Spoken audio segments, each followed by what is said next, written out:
más mencionados es el señor Horace Wells. Este señor, fíjense ustedes que, bueno, si se dan cuenta, ¿verdad? Sus fechas de nacimiento y muerte es relativamente un periodo corto. Acuérdense también que en épocas pasadas el hecho de la expectativa de vida era un poquito diferente, ¿verdad? La expectativa de vida, al no haber muchas medicinas, al haber infecciones, al no haber operaciones, o sea, en algún momento muchas afecciones que vemos hoy en día y que la vemos como más, entre comillas, normales, que se pueden diagnosticar y tratar, pues la expectativa de vida no era tanta. Ahora, este señor Horacio Wells, él tiene cierto mérito. Él descubre las propiedades del óxido nitroso. Les voy a decir que el óxido nitroso, hay instalaciones todavía en clínicas donde se usaba, incluso había una en la facultad que después por el tiempo de desuso se terminó por quitar. Y el óxido nitroso pues es un gas. No es que este señor lo haya inventado, sino que simplemente él descubrió algunas propiedades que tenía. El óxido nitroso es un gas que le llaman gas hilarante, gas de la risa, porque lo usaban a veces en circos y en algunos como eventos, donde se lo ponían a la gente y la gente comenzaba a reírse. En algún momento también se utilizaba como un gas de la verdad, porque de repente dentro de las sensaciones que daba este gas, mucha gente de repente le preguntaban cosas y contestaba. Algunas veces en la facultad hubo su utilización, como yo les cuento. De hecho, en alguna oportunidad tuve en un congreso que hubo estudiantil, se manejó una práctica con el óxido nitroso y también a veces es bueno pasar por ciertas experiencias, ¿verdad? Así como muchos de ustedes pues han ido al dentista, les colocan anestesia y tantas cosas, pues es bueno saber también que la gente va a experimentar. Entonces, este señor Wells, en una función, se da cuenta que una de las personas se corta, o sea, le pusieron el óxido nitroso, pasa por ahí, se lastima, si no mal recuerdo, un pie, y él se da cuenta que se lastima, le sale sangre, y sin embargo la persona siguió como que sin nada. Le llama mucho la atención y sigue usando el óxido y comienza a investigar sobre el óxido nitroso. Entonces, él hace algunos procedimientos en su consultorio, ¿verdad? Dental, y se da cuenta que el óxido nitroso funciona. Lo que ustedes ven en las imágenes es porque en algún momento él viene y propone, o sea, de todo lo que él estaba haciendo, se hace una reunión como médica para trabajar un paciente. Resulta que ese día que él trabaja el paciente, en algunos documentos menciona que el paciente era muy obeso. Acuérdense que los medicamentos, de acuerdo también al peso de las personas, a hábitos, por ejemplo, como alcoholismo, hoy en día, ¿verdad? Si ustedes se topan y van a trabajar una persona que consume muchas drogas, a veces los medicamentos no van a funcionar igual. Entonces, o por ejemplo, una persona a la que han operado varias veces y que ha pasado por procedimientos de anestesia general, se van a dar cuenta ustedes que si lo tienen en su clínica, y más adelante les menciono la sedación endovenosa que se usa mucho también en estos días, se van a dar cuenta que a veces al anestesiólogo le cuesta manejar esos pacientes porque han creado cierta resistencia. Pues bien, aquí con este señor Wells, lo que sucedió fue que él hace esa presentación ante gente de su época, ¿verdad? Y resulta que el paciente, cuando le van a trabajar, a hacer una extracción dental, resulta que el paciente comienza a gritar y se comienza a quejar. Como les menciono, dicen algunos libros que probablemente influyó el tipo de paciente que era, ¿verdad? Entonces, lamentablemente para este señor Wells, no fue la mejor actividad. De hecho, él entra en depresión, se dedica como 2 años a cualquier otra cosa, a vender cosas, y en algún momento él entra dentro de eso, que estaba deprimido. En algún momento él comienza a hacer ciertas cosas no muy coherentes. Existía por la época también cloroformo, éter, que después se usa en situaciones médicas, pero él comienza a utilizarlo y dentro de repente de ese estado en el que estaba, él sale, algunos libros sí mencionan que él sale desnudo a la calle, que agarra ácido. Yo me he topado con 2 versiones, uno que menciona unas monjas y otro que menciona unas prostitutas, en donde él viene y les tira un ácido. Y no recuerdo si era ácido sulfúrico. El asunto es que cuando él regresa, como quien dice, a la normalidad, se da cuenta de lo que hizo. Aparte de que estaba deprimido, pues eso tampoco fue lo más agradable. Y entonces el señor Horacio Wells, aquí, ¿verdad?, se suicida en su bañera. Entonces, pues una de las cosas que se le agradece a nivel de ciencia, ¿verdad?, es que fue el que se dio cuenta del óxido nitroso, y sin embargo, hasta la fecha, él es reconocido como el padre de la anestesia, por haber hecho este descubrimiento. Esta foto, ¿verdad?, que lastimosamente ustedes y generaciones desde el 2015 no han podido, después del 2015 no se pudo entrar mucho a esta instalación, está ahí en la 12 calle, en la zona 1, en el Paraninfo Universitario, de la antigua Facultad de Odontología. Hasta 2015 se pudo usar, ahí se hacían prácticas de distinto tipo. Se iban allá los grupos a trabajar laboratorios, a trabajar prácticas de anestesia. Sin embargo, el edificio se ha deteriorado tanto que el centro de desastres de la universidad dispuso que era muy peligroso, que en algún momento podía caer parte del techo y que ya se restringiera la entrada. Entonces, por eso es que se dejó de usar. El presupuesto para arreglarlo es un presupuesto bastante alto. Estamos hablando de millones de quetzales. Al principio se hablaba de 13, después que se dio de 20. La cosa es que muy difícil, ¿verdad?, en las condiciones de una universidad pública, y conseguir hacer la gestión que se trata de hacer a distintos niveles, pero es bien difícil tratar de arreglar esto. La cosa es que en esta antigua facultad, se los pongo porque ahí se hacían, como les digo, las prácticas, ¿verdad?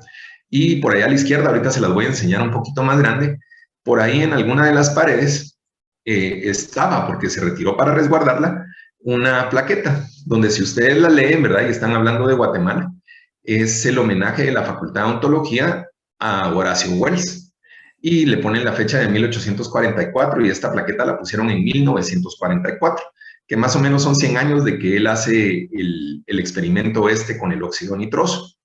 Esta plaqueta, ¿verdad?, pues es muy representativa. Está guardada ahora, no está en la pared, porque con la idea de arreglar el edificio se prefirió quitar todas las plaquetas y resguardarlas para que no las fueran a arruinar a la hora de arreglar algo.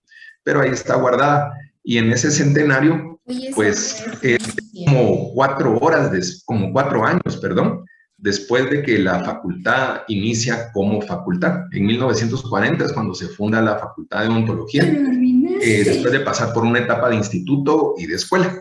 Entonces, ahí lo que se hacían también eran las prácticas de anestesia. Es ahí cuando ustedes en el próximo tema van a tener que ir teniendo sus uniformes, ¿verdad?, para llegar a la facultad y hacer las prácticas de anestesia. Regularmente se les piden uniformes azules, uniformes verdes, que después usan en sus turnos de exodoncia y cirugía. Entonces, acá, solo si pudieran apagar, alguno tiene por ahí abierto el micrófono. En esto que les decía hace un rato, ¿verdad?, el óxido nitroso ya se había descubierto. De ahí este señor que está por aquí, Faraday, en algún momento también comenzó a hablar del éter, ¿verdad? Y como les menciono, estas cosas se usaban en exhibiciones como circos, en carnavales. Entonces eran cosas que ya existían. De repente también entra en la película, entra este señor Morton, ¿verdad? Él fue estudiante del señor Horacio Wells, lo vio hacer ciertas cosas, lo vio experimentar con el óxido nitroso. Por la mala experiencia que hubo del óxido nitroso, aparentemente mala experiencia, pues este Morton también comenzó a trabajar con el éter. Y en algún momento el éter, como menciona una diapositiva posterior, se hizo muy popular. Incluso, pues en algún momento, y por ahí en los libros está documentado, ¿verdad?, el viernes 16 de octubre de 1846 a las 10 de la mañana se hace un tratamiento quirúrgico de un pequeño tumor en la cara de un paciente. Le aplican éter y el éter, ¿cómo se llama?, funciona. En esta ocasión funcionó muy bien. Y le retiran en relativamente pocos minutos, mencionan, le retiran la lesión al paciente. Y entonces eso comenzó a generar que la gente comenzara a usar el éter, y no solo para cosas, como les digo, faciales, sino para otras cosas a nivel general del cuerpo, cirugías que se necesitaba hacer. Este señor Morton, también tiene su historia, ¿verdad? Porque él comienza, en esos momentos había gente que ya había usado el éter para eso. Lo que pasa es que muchas veces no lo documentaban. Entonces lo que hizo el señor Morton fue que le puso otro nombre, ¿verdad? En vez de decir éter, puso otro nombre a lo que estaba usando y trató como de patentarlo. Sin embargo, personas que ya usaban el éter entablaron ahí sí que una situación legal, ¿verdad? Contra él. Así es que él pasa como 20 años en problemas, en litigios legales, muere con problemas económicos, al final no fue lo mejor todo lo que le pasó. Y entonces, pues en su momento, pues él llega a su muerte, pero también tiene el mérito en los libros de esta parte de usar el éter, ¿verdad? Y que funcionó. Entonces, como yo les decía, hay un parteaguas, ¿verdad? La anestesia antes de 1846, no, ¿cómo se llama? No era lo más fácil de conseguir. Y también esto de 1846, acuérdense que les dije que el óxido nitroso fracasó en 1844, el otro se retira 2 años, y entonces todavía por eso es que se toma el año 1846 como un parámetro. Pero después de que tuvieron esto, que fueron accediendo al éter, comenzaron a hacer procedimientos quirúrgicos, ¿verdad? Comenzaron a aumentar los procedimientos quirúrgicos. Igual, ¿cómo se llama? Al operar más, como ustedes lo leen ahí abajo, había chance también de infecciones, ¿verdad? Acuérdense que los antibióticos tampoco era que los tuvieran a la vuelta en una farmacia y no conocían muchos de los temas. Entonces, al hacer operaciones, también las infecciones comenzaron a ser un problema y por eso menciona ahí que aumenta en cierta cifra la mortalidad. Hoy en día, ¿verdad? El estar en un quirófano, el hacer procedimientos, algunos necesitan operación, algunos no. Este es mi hijo chiquito, pero ahorita pues ya tiene 24, pero este salió premiado para estarse quebrando cualquier cosa, que un dedo, que la pierna, que el brazo. La verdad, pues siempre tuvo una muy buena actitud, ¿verdad? Si ustedes lo ven en las fotos. Y hay cosas que a veces necesitaban operar y a veces no. Por eso en las antiguas culturas, a veces un entablillado, a veces inmovilizaciones, resolvían el tema de la gente. Pero hoy en día, ¿verdad? Es común ver fotos de quirófano, ver las mascarillas, ver los gorros, ver tanta cosa, los guantes. Pero les he de decir yo que en el año que yo me gradué, ¿verdad? Que estamos hablando de un 1990, ¿verdad? Ya están pasando los años. Nosotros todavía en la Facultad de Odontología trabajábamos sin guantes, ¿verdad? Trabajábamos sin gorro. Todo este asunto fue caminando a raíz a pesar de que ya estaba el tema de la hepatitis, es cuando comienza a haber una explosión por el virus del VIH, por este SIDA, ¿verdad? Y que comienza a haber muchos casos de muerte, que hoy en día ya no es así porque hay terapias médicas para mantener vivo a un paciente que tiene SIDA, como tal vez medicar a un diabético, tal vez la relación no es la misma, pero hay oportunidad de que la gente viva. Entonces, todo este tema ha ido caminando y les digo, si ustedes hablan de 1990 y que yo les digo que al salir todavía a graduarse uno, todavía en la clínica uno lo que hacía era lavarse las manos, de repente tenía uno algún tipo de hornilla y ponía agua a hervir y ponía los instrumentos, no los empaquetaba. O sea, si lo vemos así, muy así, ponerle el ojo, no tenemos muchos años de que todo esto se está haciendo diferente. Y los dentistas son pioneros en esa parte, ¿verdad? Para cuidarse uno y cuidar la seguridad, la bioseguridad del paciente. Esta es una foto de jornadas dentales que muchas veces se iba uno ¿cómo se llama?, a lugares a trabajar.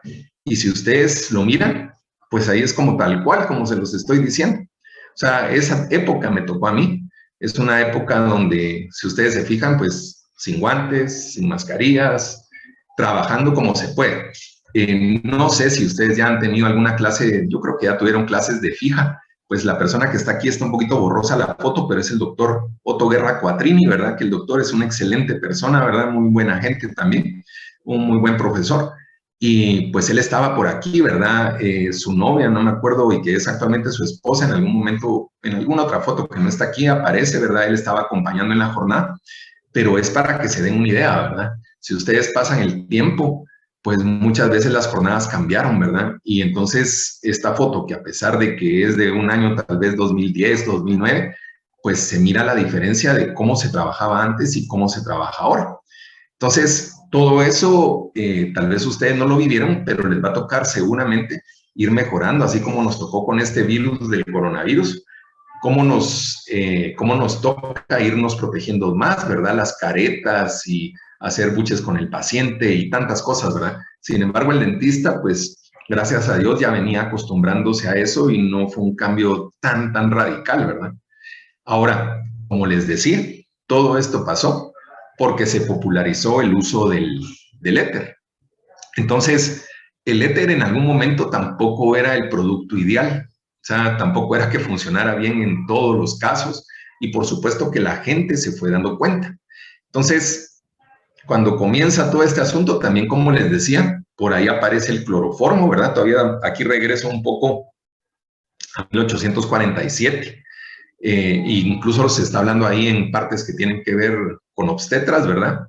En temas de partos y todo eso. Y también aquí se menciona, ¿verdad? Que el óxido nitroso se vuelve a usar años después, porque hay gente, tal vez esto no es la foto de ese año, ¿verdad? Pero comienzan a diseñar algún tipo de equipo para poderlo administrar mejor y a lograr conseguir buenos resultados. Entonces ahí pasan algunos años, ¿verdad? Tal vez un poco menos de 20 para que el óxido nitroso se vuelva a usar. Les he de decir, porque si ustedes van al centro comercial Oakland o van a algunos otros, hay algunas clínicas, ¿verdad? Hay algunas clínicas en Guatemala como Sonríe, hay varias, ¿verdad? De ese tipo. Si van ustedes a Oakland, van a ver en la entrada de las clínicas que están por ahí, no es Sonríe, se me fue ahorita el nombre, van a ver que dice que se trabaja sin dolor y que con óxido nitroso. Entonces, esto como que tiene un cierto ciclo, ¿verdad? De repente va, de repente viene. Aunque lo que yo les puedo decir es que los anestesiólogos a veces prefieren inyectar drogas porque tienen un mejor control de lo que administran, de qué es lo que llega a los lugares, sin pasar por otras partes como pulmones, como estómago, ¿verdad? Cuando se toma algún medicamento, que se pierde alguna parte y a veces no hace el efecto que uno quiere. Entonces uno puede pecar de dar más medicamento y sobredosificar a un paciente. Entonces, se vuelve a usar, ¿verdad? Y también se comienza a mezclar, ¿verdad?, con el oxígeno, por eso ahí menciona y lo publican, ¿verdad?, de que al paciente se le había dado óxido nitroso y que se usaron tanques separados, ¿verdad?, donde no había oxígeno y así era como hacían cierta mezcla con el oxígeno de un tanque, con el óxido nitroso, para que el paciente estuviera cooperando. Esos gases no necesariamente hacían sentir una anestesia completa y por eso se hacía importante también el ir buscando cómo anestesiar tejidos, ¿verdad? Para que el paciente no saliera de esos estados provocados por los gases. Fíjense que también ahí, o sea, ni siquiera hemos llegado al centenario. Dense cuenta que a pesar de que ya estamos en otro siglo, 1929 todavía no hemos llegado al centenario, ya falta poco, ¿verdad? Pero se van descubriendo medicamentos. 1935, uno que todavía me tocó ver mucho a mí, el tiopental, que ya se inyectan en las venas, ¿verdad? O sea, no hemos llegado a los 100 años donde se comenzaron a utilizar medicamentos y no estamos hablando solo de lo dental, sino para anestesias a veces de otro tipo. 1940, estas fotos es porque el curare, ¿verdad? Pues lo extraen de hojas y en América del Sur lo utilizaban para impregnarlas. Les voy a explicar por qué les digo esto. En América del Sur lo utilizaban e impregnaban las puntas de sus dardos o a veces flechas y les disparaban a los animales. Y el curare tenía, tenía el efecto de paralizar, o sea, tenía un efecto sobre el sistema muscular y paralizaba a los animales. Evidentemente también lo podía hacer con personas, ¿verdad? Entonces, derivado de eso, se fueron caminando, ahí sí que fue caminando el ser humano a ir buscando cómo utilizar estos productos de otras maneras, ¿verdad? Y hoy en día, pues hay gases para anestesiar a la gente, pero, por ejemplo, no es raro que ustedes oigan hablar de un pancuronio, de oír hablar de una succinilcolina al anestesiólogo. Entonces, hagan de cuenta que no van a oír hablar del curare, ¿verdad? Pero van a oír otros nombres. Y el anestesiólogo lo que hace, porque Tal vez ustedes dicen, bueno, sí, durmieron al paciente en una sala de operaciones, pero para poder dormir a ese paciente, el anestesiólogo necesita paralizarlo, necesita que sus pulmones no funcionen, que sus pulmones se queden quietos, porque si él le mete el tubo de la anestesia, ¿verdad?, a través de la tráquea y comienza a administrarle gases, oxígeno, si el paciente está respirando, va a pelear contra eso. Entonces, lo que vimos del curare y de que estamos viendo en 1940, hasta nuestros días, los anestesiólogos necesitan paralizar a un paciente para poderle poner el tubo, para poderle administrar los anestésicos. Y entonces nos damos cuenta cómo todo viene evolucionando. Entonces, esa parálisis es importante. Y fíjense ustedes, tal vez como un dato, es de mencionarles, como les digo, hoy estoy platicando un poco nada más y después las clases girarán un poco más sobre temas más concretos, pero el hecho de paralizar a un paciente cuando aquí sucedió la última inyección letal, ya tiene años de eso, no recuerdo el año, pero lo hacía alguien que tenía conocimientos, ¿verdad? Un médico que tenía conocimientos de los medicamentos. Y en algún momento lo que administraban era un medicamento que paralizaba los pulmones. Hay medicamentos rápidos, como el que yo les decía, la succinilcolina, ¿verdad? Si el anestesiólogo no puede ponerle el tubo al paciente rápido, la succinilcolina tiene un efecto corto, entonces el paciente de repente comienza a respirar otra vez. Pero el pancuronio, que también se los mencioné, esa charada, ustedes lo ponen y de repente hasta como los 10 minutos el paciente comienza a regresar. Entonces, le administraban drogas a la gente, no sucedió en muchas personas lo de la inyección letal, pero le administraban las drogas para paralizarlo y paralizarle los pulmones y por un tiempo lo suficientemente prolongado para que el paciente ya no pudiera regresar a respirar. Claro, le administraban otras drogas para irlo sedando y pues prácticamente el paciente se iba durmiendo y no llegaba a tener conciencia exacta de todo, pero algo así ha sido el asunto. Entonces, en Guatemala, chequear la hora, vamos bien. En Guatemala, yo casi siempre trato de no tardarme todo el periodo que hice la clase porque a veces siento que es demasiado pesado, ¿verdad? Entonces, no se extrañen si de repente paro un poco antes. Pero aquí en Guatemala, ustedes pueden meterse a Google, a cualquier cosa, que ahora es muy fácil, ¿verdad? Ven imágenes de una Guatemala de antes y como les digo, el tiempo parece más largo, pero no lo es. Yo siempre les pongo un poco ejemplo esto, ¿verdad? Ustedes miran ese carrito ahí, ¿va? ¿Y qué se van a imaginar? Ese carrito, si lo vieran hoy en día, tal vez les daría risa, ¿verdad? Ahí en la Reforma, que es la foto de la izquierda. Y todo así tranquilo, ¿verdad? No como una ciudad que ahora tiene un movimiento increíble y de tráfico. Y por ahí yo les dejo el recorte porque si lo miran, dicen 1903. Algunas personas dicen que es 1901, pero este que yo encontré dice 1903, donde llega el primer carro a Guatemala, ¿verdad? Entonces eran automóviles que no son como los de ahora, ¿verdad? Súper sencillos, ¿verdad? Con la tecnología que en ese tiempo permitía. Y como lo leen ahí, ¿verdad? Algunos se persinaban, ¿verdad? Porque no sabían qué iba a pasar con ese transporte, pensando en accidentes y tantas cosas. O sea, el tiempo para llegar de aquí a Antigua Guatemala o llegar a un Mazatenango eran tiempos demasiado largos, ¿verdad?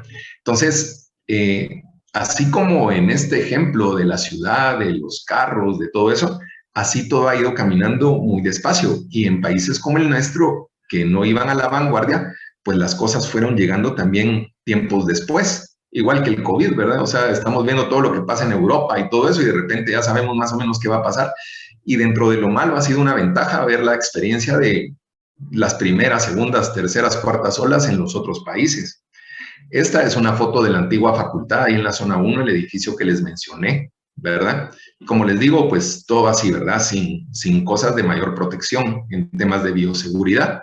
El llegar a una clínica dental era ver esto, ¿verdad? No las unidades que ustedes miran tan completas y con muchas cosas y cosas que les pueden poner como sus monitores y las cámaras digitales y tantas cosas. El doctor que aparece aquí fue catedrático de la facultad, cirujano maxilofacial, el doctor Gustavo Berché. Él va perdiendo la vista con el tiempo, ¿verdad? Muere prácticamente a cierta edad con, ¿cómo se llama?, con problemas de la vista. Es un profesor que era muy querido y también era una persona muy altruista, ¿verdad? Él dentro de de su etapa de vida y todo, tampoco muere en una condición socioeconómica espectacular, o sea, muere con muchas carencias, porque era una persona que ayudaba a mucha gente, ¿verdad? O sea, que ayudaba y de repente no cobraba su trabajo. Yo les he de decir que en la experiencia mía, pues en San Carlos, uno aprende mucho y llega a tener sensibilidad social y muchas veces se apoya mucho a la gente. Y de repente no es como otras carreras o otras facultades donde el tema económico o sea, le ponen mucha atención y tiene que ser importante porque tiene que ser la forma de vida de ustedes, pero en algún momento no nos enseñan a cobrar, nos da pena cobrar, ¿verdad? Entonces, a veces es bueno complementar, aparte de la carrera de odontología, complementar algún tipo de temas en la parte económica para cultivarse uno en ese sentido, ¿verdad? Porque el trabajo de uno vale y porque, como les digo, el hecho de no cobrar adecuadamente un trabajo, pues también influye en que muchas cosas no las puedan tener ustedes al día o sus condiciones en sus casas.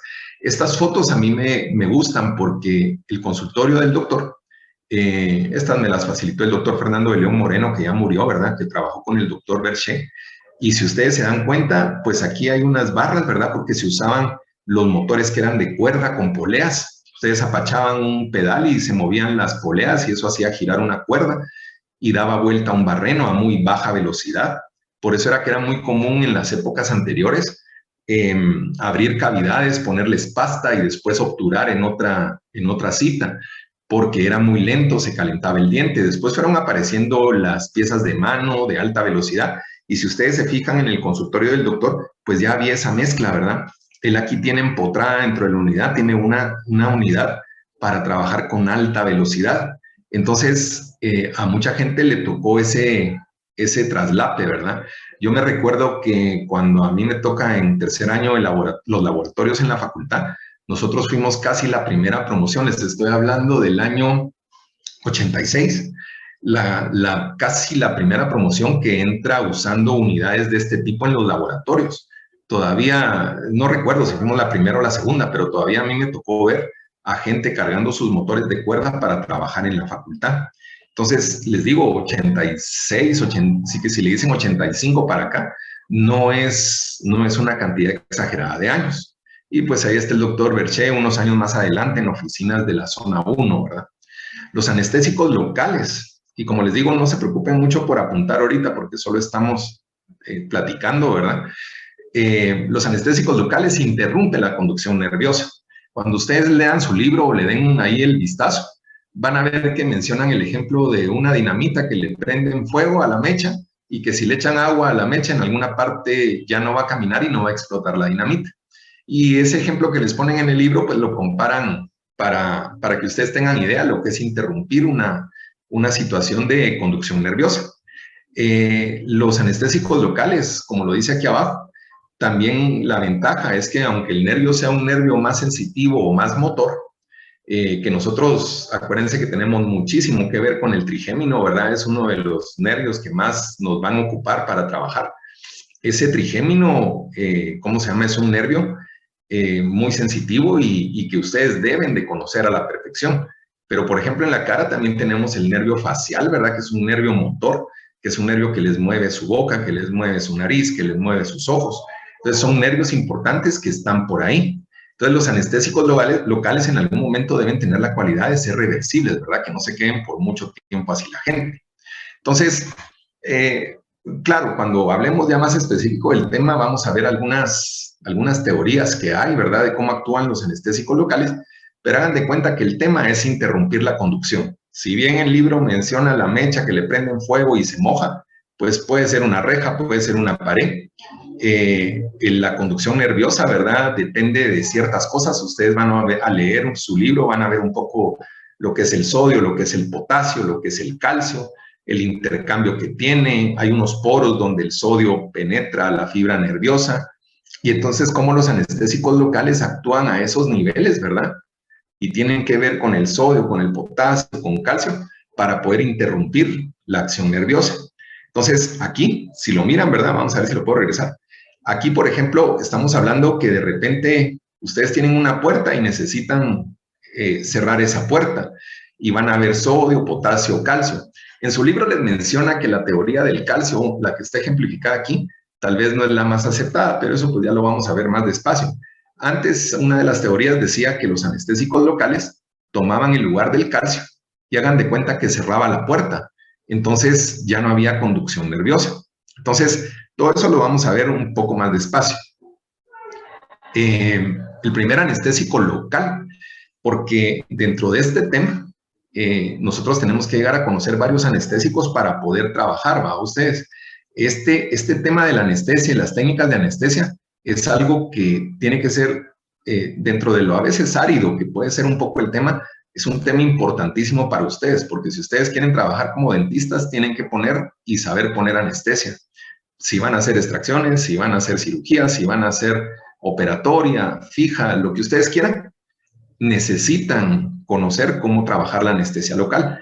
Por eso es importantísimo, ¿verdad? Y si me preguntan, por eso fue que el año se alarga, el año de nosotros se alargó por la pandemia, porque no era posible que patojos de tercer año pasaran a cuarto sin haber hecho sus prácticas y saber cómo anestesiar a un paciente, ¿verdad? O sea, no había habido la oportunidad de poder hacer esas prácticas. Entonces, había que hacer laboratorios para que pudieran hacer, aprender a hacer procedimientos, pero por supuesto que también las prácticas de anestesia se tenían que realizar antes de pasar al año siguiente. Y pues el tiempo dará o no la razón de cómo se trabajó eso, pero los anestésicos locales se tenían que revisar, ¿verdad? Y las prácticas importantísimas. El primer anestésico local, ¿verdad? Y les digo, ahí dice de forma casual, porque así como fue lo del óxido nitroso, de repente se dieron cuenta que la cocaína de repente hacía que no se sintieran cosas, ¿verdad? Y entonces a final del siglo XIX es cuando se comienza a usar la cocaína como un anestésico local. Estos anuncios de prensa, ¿verdad? Que aparecían, ¿verdad? Si ustedes miran ahí, habían gotas, ¿verdad? Incluso lo manejaban para dolores de oído, como hoy en día hay sustancias que se manejan en la farmacia para dolores de oído, dolores de muela, uñas encarnadas, ¿verdad? Y se obtiene, pues, de las hojas de la coca, ¿verdad? Fue aislado en esa parte donde iba ya caminando el siglo XIX. Y hoy en día, si hablamos de cocaína, pues por supuesto que todos la vamos a relacionar con narcotráfico y cosas así. La cantidad de series de televisión, yo tal vez no he actualizado esta foto, pero la cantidad de series de televisión en Netflix abundan, las series de narcos, ¿verdad? Y giran alrededor de cosas como estas, como la cocaína, ¿verdad? Y lo que sucedió fue que también, ¿verdad? O sea, algunas personas la estudiaron, como este Sigmund Freud, y por ejemplo este señor Kohler, que la utilizó para trabajar a nivel oftalmológico.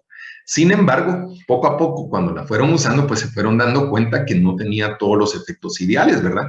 Y entonces la cocaína, al principio, les digo, fue muy popular, ¿verdad? Incluso ahí lo que dice es que también tiene propiedades vasoconstrictoras. Cuando estudiemos el tema un poquito más a fondo, van a ver ustedes que están los anestésicos como tales y que también hay vasoconstrictores que tenemos que usar, que se tienen que meter, que tienen que jugar junto con el anestésico. La cocaína era buenísima para ustedes porque no solo anestesiaba, sino tenía propiedades vasoconstrictoras. Cuando se habla de propiedades vasoconstrictoras, pues también más adelante está mencionado y tiene sus ventajas, ¿verdad? Eso ustedes están trabajando haciendo una extracción y un anestésico con vasoconstrictor muchas veces ayuda a que no haya tanto sangrado en el momento. Entonces, la cocaína era muy buena, ¿verdad? Pero por ahí menciona también abajo, ¿verdad? Que ya va terminando el siglo y comienzan a buscar cómo hacer compuestos sintéticos para no usar cocaína, porque se fueron dando cuenta de su toxicidad, se fueron dando cuenta de las adicciones que generaba. Y no es raro que ustedes busquen en internet y miren personas que tienen perforaciones, aquí se ve una del paladar, pero también perforaciones en los tabiques, ¿verdad? Por estar aspirando cocaína y cosas así aparatosas que pasan por el uso de cocaína, aparte de cuando se inyectan y todo lo que puede suceder, ¿verdad? Entonces, ese tema de buscar opciones, pues es un tema que también el ser humano lo trae, así como evoluciona en otros campos de la industria, en hacer mejores motores que los eléctricos, que todo eso, pues a nivel de medicamentos es muy parecido. Entonces, ya hablando de los principios del siglo pasado, ¿verdad? 1905, logran sintetizar un medicamento que se llama procaína. Yo les quiero decir que yo soy muy de la idea de que nosotros podemos de repente tener 20, 40 medicamentos anestésicos. Pero el hecho a veces de tratar de aprenderse cada uno de esos medicamentos de memoria, a veces no es lo más saludable, porque lo que se usa hoy en día son algunos anestésicos, pero va a ser su armamentario todos los días. Entonces, a lo que yo le voy a poner un poquito más de atención va a ser a los anestésicos que ustedes hoy en día usan más. Los otros, como lo que estamos viendo aquí con la procaína, que no se usa ya tanto, ¿verdad?, por parte del dentista, pues pueden ser referencias históricas, ¿verdad? Y de repente alguien diga, yo quiero conseguir eso y lo quiero probar, pero vamos a poner un poco más de énfasis en los medicamentos que realmente son los que más se usan. Entonces, ahí viene caminando una parte histórica, ¿verdad? Ahí ven ustedes 1932, y si alguno le puso atención a alguna diapositiva, de repente comienzan a mencionar ésteres. Ahorita más adelante van a ver que los anestésicos locales se dividen en ésteres y amidas, y los que más se usan hoy en día es el grupo de las amidas. Entonces, desde el momento que es éster, a veces uno ya no lo ve tanto. Sin embargo, algunos ésteres, ¿verdad?, a pesar de lo que les estoy diciendo, se utilizan bastante en anestesias tópicas y funcionan. Entonces, no quiere decir que estén completamente retirados del mercado, pero depende en qué producto ustedes lo van a usar. La lidocaína, ese es hasta el día de hoy de los más comunes, o sea, es el caballito de batalla en la actualidad del dentista y desde hace varios años ya, ¿verdad? Como ustedes miran ahí, 1948. Y es el que más se sigue usando, ¿verdad? Es un anestésico que pues eso sí van a tener ustedes que saber, ¿verdad?, que corresponde al grupo de las amidas. Sus estructuras que tienen difieren en algunas cosas. No vamos a entrar a una clase para estar viendo las estructuras, los anillos de benceno, tantas cosas que uno a veces puede llegar a ver, porque no es el tema principal de esto, pero sí saber que son estructuras diferentes. Entonces, este es un anestésico de tipo amida, se usa muchísimo y lo siguen, como les digo, es de todos los días, ¿verdad? Van a huir de otros medicamentos, algunos que tienen ventajas como el que tengan más larga duración. Sin embargo, hablábamos al principio que hay procedimientos dentales que idealmente deben de no ser prolongados. Entonces, una anestesia que les mantenga dormida la boca, dormido hablándolo coloquialmente, ¿verdad?, la boca al paciente por 10 horas, tampoco a veces es lo mejor, ¿verdad? Se puede morder, se puede lastimar. Entonces, por eso muchos de los anestésicos locales a veces oscilan en 2, 3 horas, gente que le elimina más rápido en 1 hora, en lo que es su duración. Y como les decía, los anestésicos locales tópicos, ¿verdad? ¿Cómo se llama? Si ustedes se fijan, por ejemplo, aquí en medio yo pongo aquí la benzocaína y leen éster, ¿verdad? Entonces, no es que los ésteres no se usen, sino que dependen qué compuestos. Pero los compuestos que usamos más para inyectar van por el lado de las amidas, y los ésteres muchas veces se pueden utilizar y de repente se los van a topar en anestésicos tópicos, ¿verdad? Entonces, es importante que vayan sabiendo esas diferencias o esos usos que pueden tener. Entonces, no se extrañen, como les digo, que ustedes van a tener diferentes cosas, ¿verdad? Los ésteres y las amidas. En estos temas, pues definitivamente tienen que haber evaluaciones y por eso a veces se van a topar preguntas donde diga estos son ésteres, estos son amidas, y ustedes los tienen que reconocer. Lo que yo les decía hace un ratito de poner atención en lo que tenemos que poner atención es en que de repente a mí no me interesa tanto que conozcan al 100% todos los ésteres, y de las amidas me interesa la lidocaína, me interesa la metivacaína, la articaína se está usando mucho ahora. Entonces, no veo yo tan conveniente el entrar a medicamentos que probablemente nunca van a usar, porque yo en la práctica nunca los he usado. No he usado ni ni la prilocaína, ni este otro. O sea, hay medicamentos que los tienen que conocer que existen, pero probablemente no les vamos a poner una atención muy grande, ¿verdad? Más a los que ustedes van a usar. Van a comenzar a oír ustedes, ¿verdad?, y a entrar en dudas, ¿verdad?, cuál es la dosis máxima de lo que pueden inyectar. Muchas veces uno de dentista cae al número de cartuchos, ¿verdad? Entonces, ¿cuántos cartuchos le puedo inyectar a mi paciente, doctor, verdad? Y todo eso depende del tipo de medicamento que es. Entonces, los ésteres, aquí yo les puse el ejemplo, ¿verdad? Aquí menciona que este anestésico de éster, 6 cartuchos, ¿verdad? Es más o menos lo que se considera que es lo más que pueden inyectar. A veces hay personas que les dicen, mire, si usted inyecta en el mismo lugar, lo más 4 cartuchos, porque después no va a pasar nada. Es como que a un vaso lleno de agua le sigue echando agua y se va a rebalsar.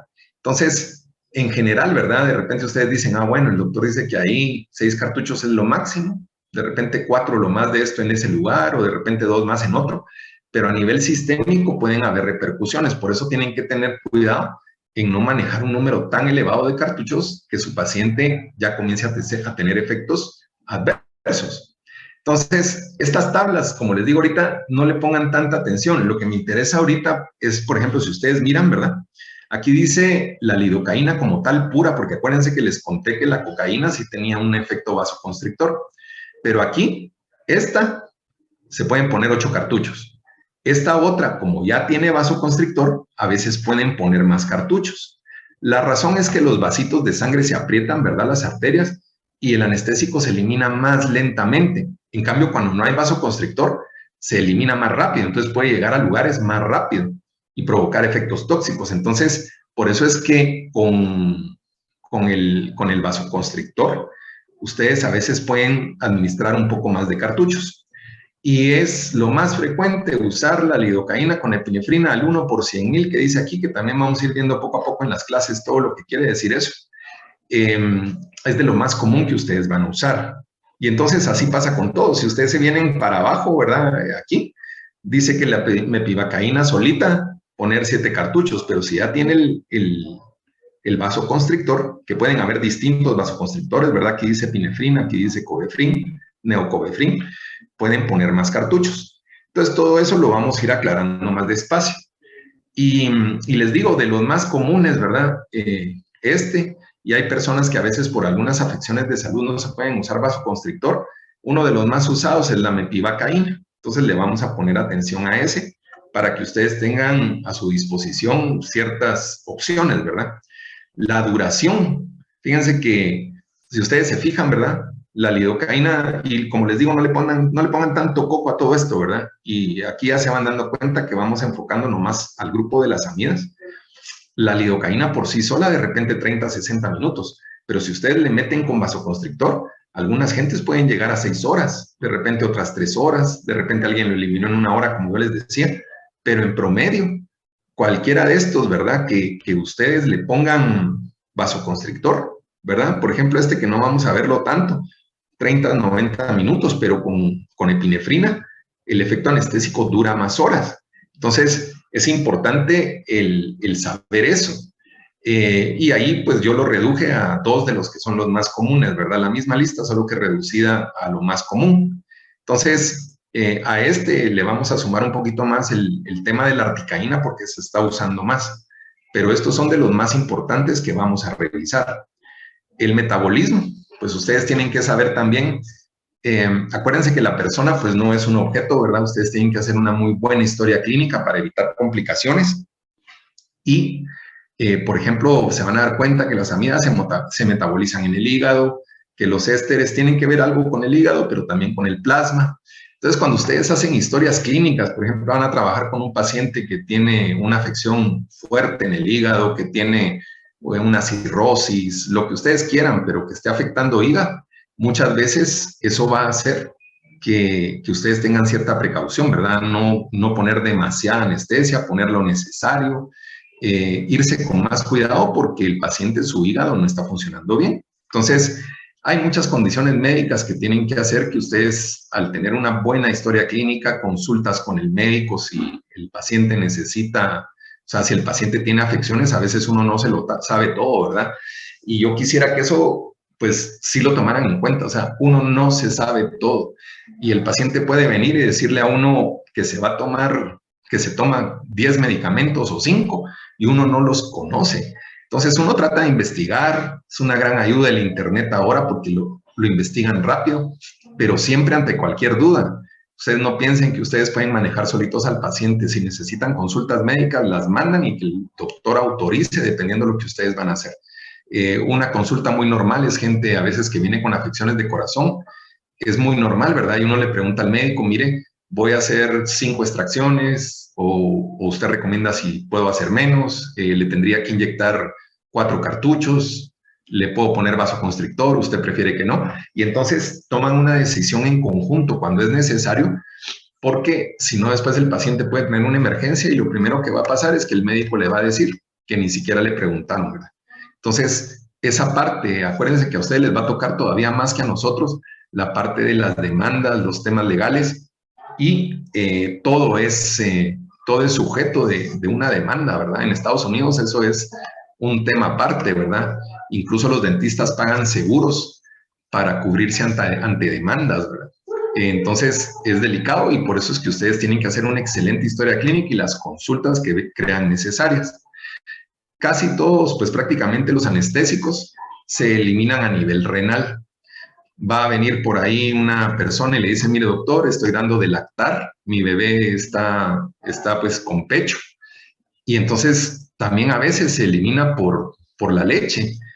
Pero esos son temas a veces en su momento, ¿verdad? En algunas ocasiones pues pasa y les va a tocar eso. Y entonces a veces le van a decir que el bebé pues puede sentir un sabor extraño.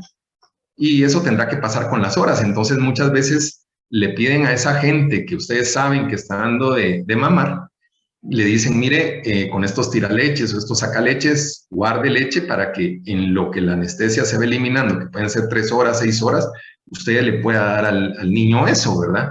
Entonces, uno a veces no sabe cómo se van creando ciertas sensibilidades a las drogas y si el niño va absorbiendo anestésicos o a veces el caso de los antibióticos, uno no sabe si lo va a afectar. Entonces, tratar de tener las precauciones, pero en general es a nivel renal. Los efectos tóxicos, ¿verdad? Casi siempre ocurren a nivel central y a nivel cardiovascular. Eso quiere decir que hay unas personas que a veces de repente ustedes la pueden notar en la clínica, que se comienza a desorientar, personas que a veces pueden desarrollar una convulsión o personas que de repente se le comienza a subir la presión y ustedes tienen que tener a la mano su esfigmomanómetro y varias cosas, estar chequeando el pulso, o con los relojes ahora es más fácil, ¿verdad? El ponerle un reloj a un paciente y saber cómo está, pero ustedes tienen que estar preparados, ¿verdad? Hay anestesias, aquí me lo voy a dar un poquito más rápido, hay anestesias por infiltración, ustedes lo van a ir aprendiendo, ¿verdad? Que es inyectar en el lugar donde van a trabajar, la anestesia se absorbe bien. Entonces, hay unas que se colocan, por ejemplo, en el maxilar superior. Aquí tal vez son ejemplos de cirugía, pero puede ser el hacer operatoria en una primera premolar superior. Regularmente el tema ahí es inyectar en el lugar que van a trabajar, el hueso absorbe la anestesia y ustedes trabajan. Hay otra anestesia que es por bloqueo. Esa es la que trabajan regularmente en el maxilar inferior. Ahí buscan ustedes las ramas del trigémino y están bloqueando fibras nerviosas más importantes. Entonces, ahí bloquean un poquito más directo la conducción nerviosa.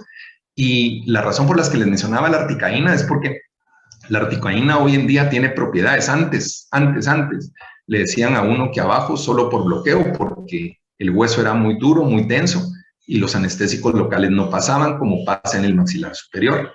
Pero en el maxilar inferior ahora la articaína sí puede a veces pasar a través de hueso y a veces ustedes pueden infiltrar abajo como infiltrar arriba. Lo que pasa es que a veces no tienen el efecto que ustedes quieren y tienen que reforzar. Pero en algunos pacientes que yo lo he hecho, muchas veces ustedes trabajan como que sin nada poniendo la infiltrativa abajo. Eso da ciertas ventajas, ¿verdad? No se anestesia la lengua, el paciente siente un poco más en el cachete, pero esas son cosas, como les digo, que ya iremos viendo. Entonces, para abajo, casi siempre los bloqueos, ¿verdad? Pero pueden tener la articaína de opción, como por ejemplo la extracción de un tercer molar, que es de todos los días en Guatemala, las extracciones de tercer molar, ¿verdad? Las técnicas y todo, como se vayan sacando. También les puedo decir que no quiere decir que solo el cirujano maxilofacial saque cordales, puede ser un dentista que se preocupe por prepararse bien y lo principal, tener los instrumentos adecuados, ¿verdad? Tener los instrumentos para poder trabajar. Entonces, todo eso lo van a ir aprendiendo con la experiencia, ¿verdad? Ustedes poco a poco lo van a ver, no salimos aprendiendo todo.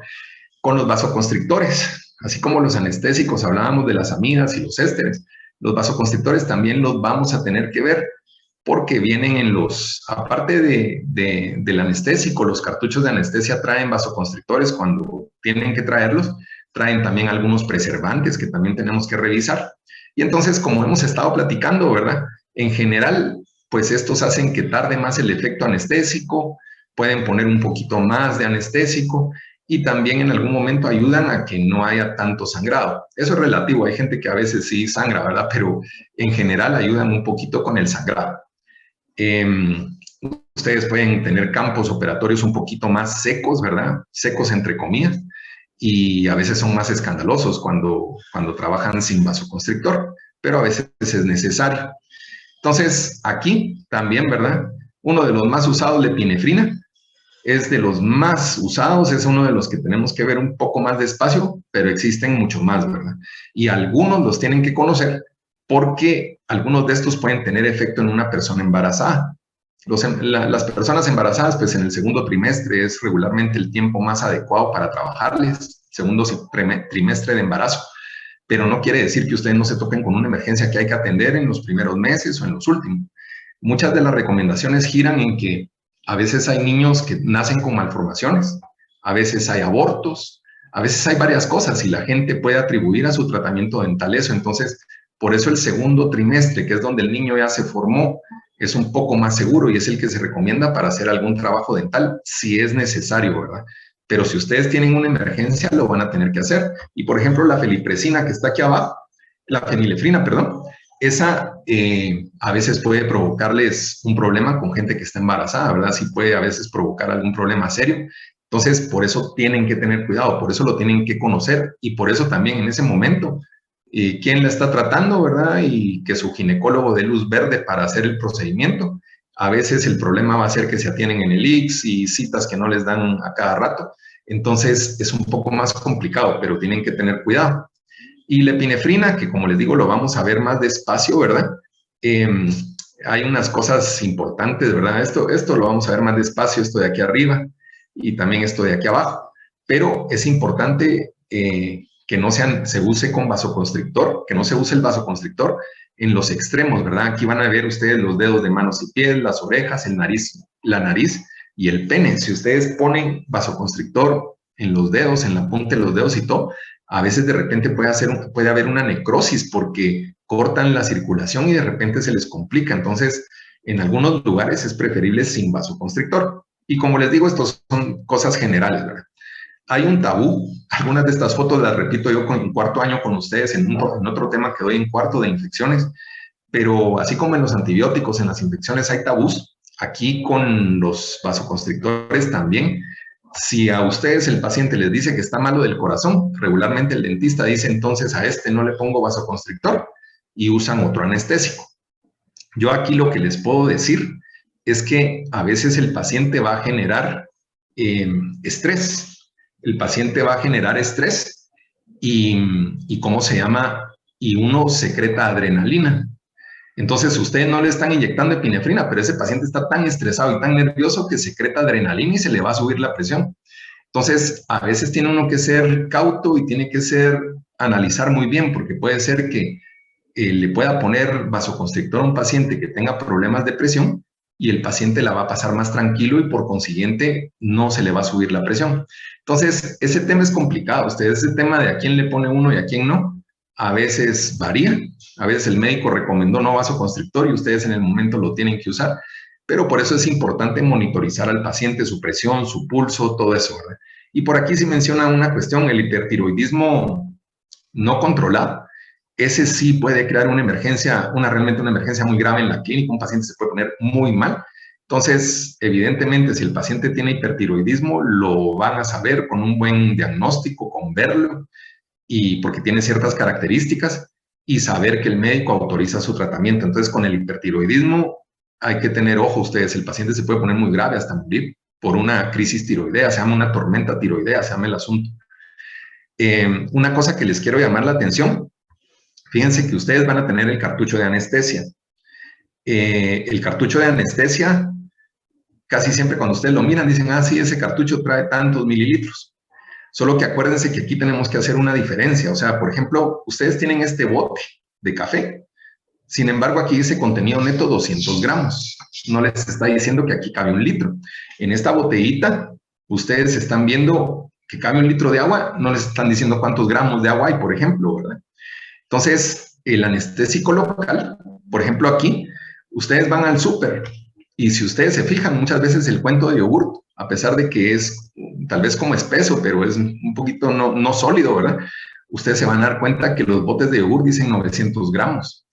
Y entonces ustedes dicen, bueno, ¿cuántos mililitros, cuántos litros, cuántos gramos, cuántos miligramos? En el cartucho de anestesia prácticamente tienen una combinación. El cartucho de anestesia, este ejemplo de la lidocaína, este cartucho tiene líquido y aquí lo dice arriba, miren, 1.8 mililitros. Pero si viene un doctor o alguien y le dice, mire doctor, ¿cuántos miligramos del anestésico hay aquí adentro? ¿Cuántos miligramos de vasoconstrictor? Entonces ustedes, miren, el error más común del dentista es que a veces no se lo sabe y el médico a veces por eso también a veces no lo mira bien a uno, ¿no? Y resulta que por eso es que uno tiene que leer y tiene que aprender. Entonces, el cartucho le cabe 1.8 mililitros, pero esa es la cantidad de líquido que tenemos. Pero ¿cuántos miligramos de lidocaína hay aquí adentro? Por ejemplo, este cartucho tiene 36 miligramos de lidocaína, entonces si ustedes están en su clínica y el anestesiólogo que les está ayudando por alguna razón les dice, mire doctor, ¿cómo se llama? ¿Cuántos miligramos son? No son 1.8 mililitros, son 36 miligramos de lidocaína. Y entonces es importante saber esa diferencia, que ustedes tengan claros que casi todos los cartuchos son de 1.8 mililitros, pero lo que traen adentro puede variar dependiendo qué anestésico es. Entonces, este es de mepivacaína. El porcentaje de vasoconstrictor es diferente al otro. Y, ¿cómo se llama? Tienen ustedes que saber con qué anestésico están trabajando y cuántos miligramos hay, porque, por ejemplo, ¿cómo se llama? Tiene como, quiero ver, 3 por 8, 24, tiene como 54 miligramos de mepivacaína. No es igual que el otro cartucho. Entonces, todo eso tenemos que revisar. Esta se las va a pasar súper rápido porque ese es el tema del doctor Ramos, pero lo que yo les quiero hacer ver con estas fotos es que ustedes tienen que llegar a aprender la teoría y cuando se hagan las prácticas de anestesia, que ahí vamos a estar nosotros y la clase que le va a dar el doctor Ramos, para llegar a esto, a ustedes, para llegar a que ustedes puedan poner anestesia local de alguna manera. Hay técnicas intraorales que son las que más van a ver ustedes, pero también deben saber, ¿verdad? Tal vez por conocimiento general, que también hay técnicas extraorales para poner anestésicos locales. Entonces, ahí son ejemplos de fotos, las áreas que ustedes logran anestesiar, ¿verdad? Entonces, por eso estas las paso muy rápidas porque no es el tema de esta clase, pero esto es lo que van a ahondar más con el doctor Ramos. Entonces, ustedes van caminando y se van dando cuenta, la gran, ¿verdad? Hay diferentes formas de anestesiar, diferentes lugares, la dirección de la aguja, la velocidad con la que inyectan, que si es una infiltrativa o es una troncular, como platicábamos de bloqueo en el maxilar inferior. Y entonces ahí van caminando, ¿verdad? Con las técnicas, por eso las paso tan rápido.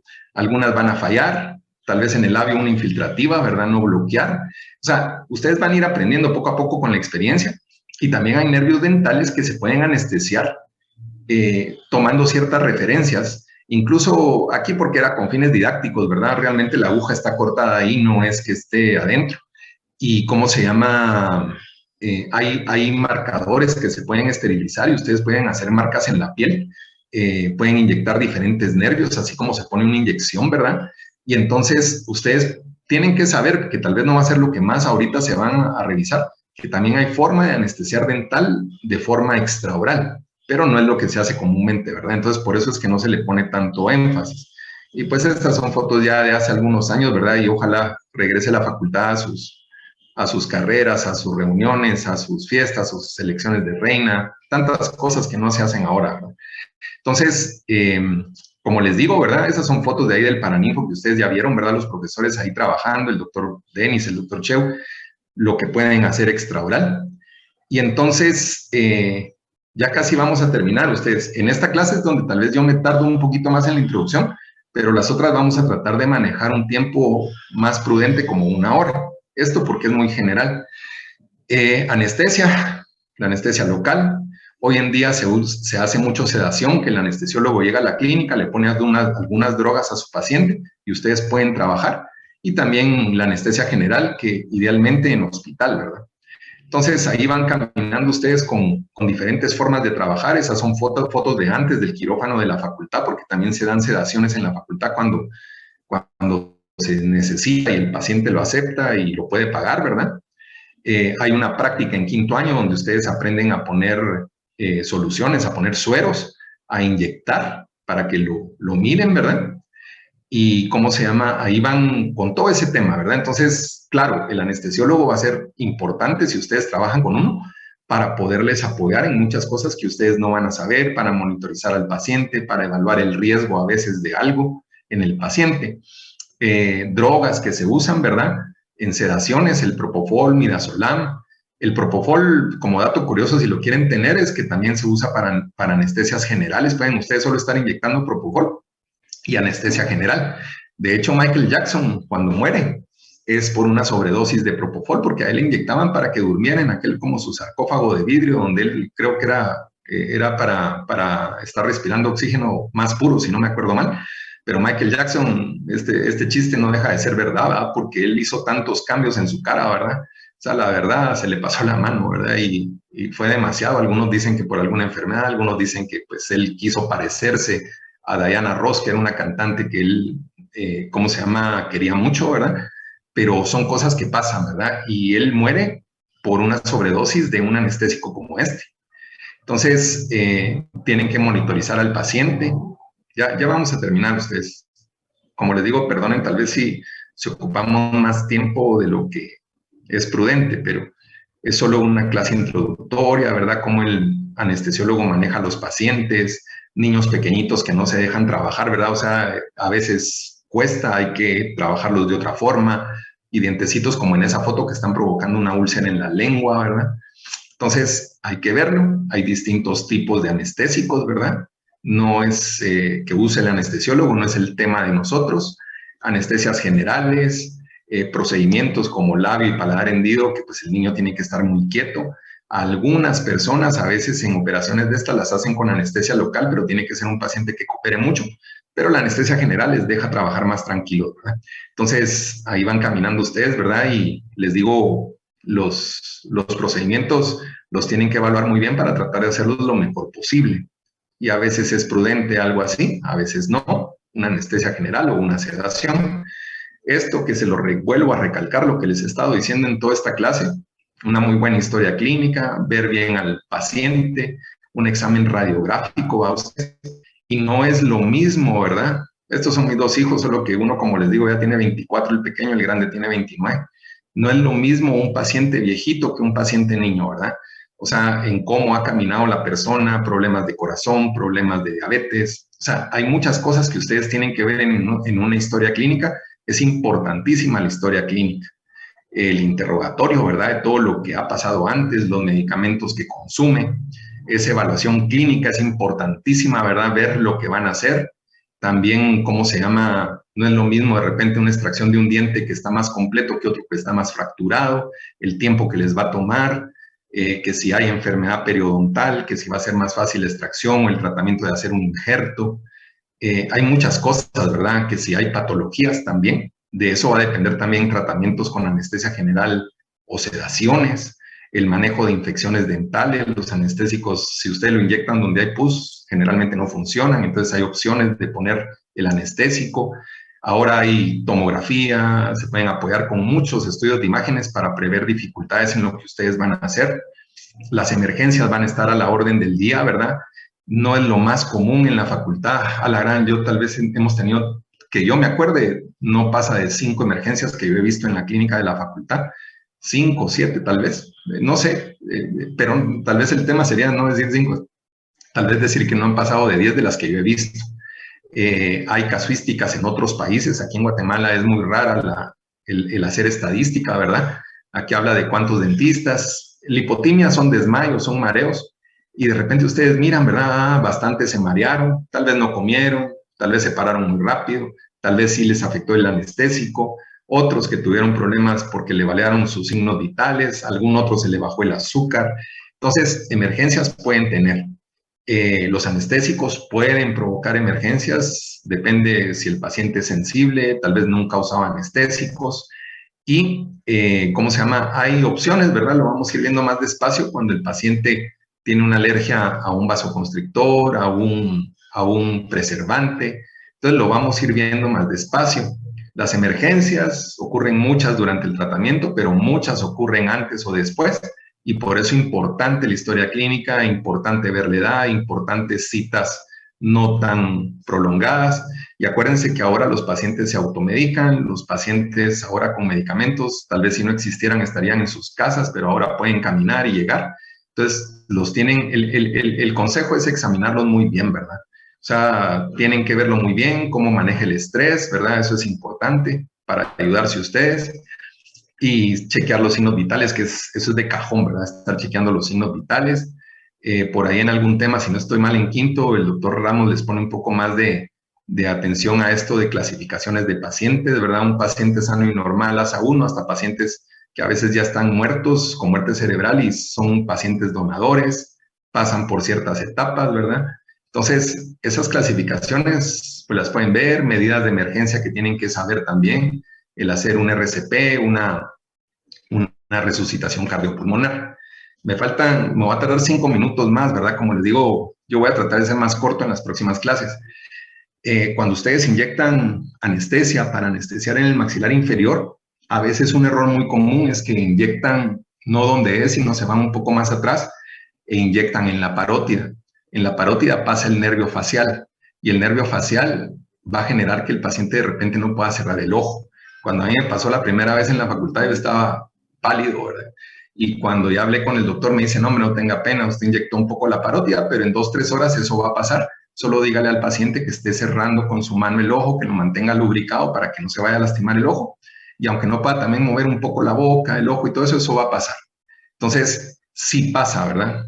No es solo una parálisis facial por cualquier otra cosa, sino sí pasa con anestésicos que se inyectan por ahí, les puede ocurrir. Entonces, tranquilizar al paciente, tranquilos ustedes y no pasa nada. Entonces, estas todavía un poco más rápidas se las voy a pasar. Esta sí es una parálisis facial que a mí me dio, se las pongo como ejemplo.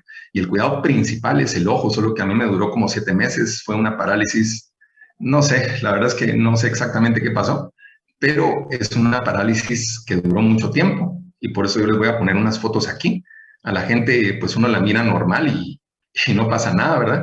Sin embargo, a mí este es año 1994, durante mi residencia en un hospital en México de cirugía maxilofacial. Y entonces ahí tal vez se nota un poco, cuando ustedes gesticulan se nota más, ¿verdad? Un lado está completamente paralizado, ustedes tratan de dar un besito para adelante y se les va el labio por un lado a ustedes. Y ahí van. Entonces, cuando uno anestesia y se le va anestesia a la parótida, muchas veces de lo más común es que el paciente no va a cerrar el ojo. Tal vez la parte de la boca no es tanto, pero sí. Y también tenía mis amigos que molestaban, ¿verdad? Hay un lugar que ahora es Six Flags y había una cabaña toda torcida y pues ahí me estaba yo tomando la foto, pero esas cosas pueden ocurrir. Se va recuperando uno poco a poco. Quedan algunas secuelas, ¿verdad? O sea, hay movimientos de la cara que a veces varían, ¿verdad? Y les digo, a veces echa uno unos traguitos y de repente siente como aguado el lado del lado de la parálisis. Entonces, ustedes van como recuperándose, ¿verdad? Y gracias a Dios, yo pues tuve una recuperación bastante fuerte, pero hay gente que queda con más secuelas, ¿verdad? Entonces son temas y la ventaja de lo bueno de que me haya dado eso a mí es pues que conocí un poquito más el tema y cómo cuidarlo, ¿verdad? Cómo hacer terapias, qué hacer para cuidar una parálisis facial. En el caso de los anestésicos locales, el ojo, en las horas que dure la cosa, los parches no es lo mejor poner encima porque a veces el ojo se abre adentro y se raspa la córnea. Entonces hay formas adecuadas de tapar un ojo, esas se las puedo comentar en algún momento. Y pues ahí es donde lo vamos a dejar hoy. Solo tal vez si alguien me hace favor de decirme si se me escuchó bien en toda la clase. Sí, doctor, todo bien. Sí, doctor. Va, entonces miren, pues hagamos una cosa. Yo voy a ir un poco más, me voy a guiar un poco más por el libro que está en español de Malamed. Van a ver, como les digo, que de repente yo repita alguna diapositiva, la meta por ahí si me sirve. Vamos a ir viéndolo un poco más despacio y que seamos bastante prácticos, bastante concretos y que finalmente cuando llegue un momento de una evaluación, pues ustedes sepan lo que es lo más importante, ¿verdad? Entonces, ahí lo vamos a dejar ustedes. Gracias ahí por la atención y pues nos vemos la otra semana en la otra clase. Hoy. Gracias, doctor. Feliz día. Gracias, doctor. Vaya, pues tengan feliz día. Doctor, feliz día. Gracias.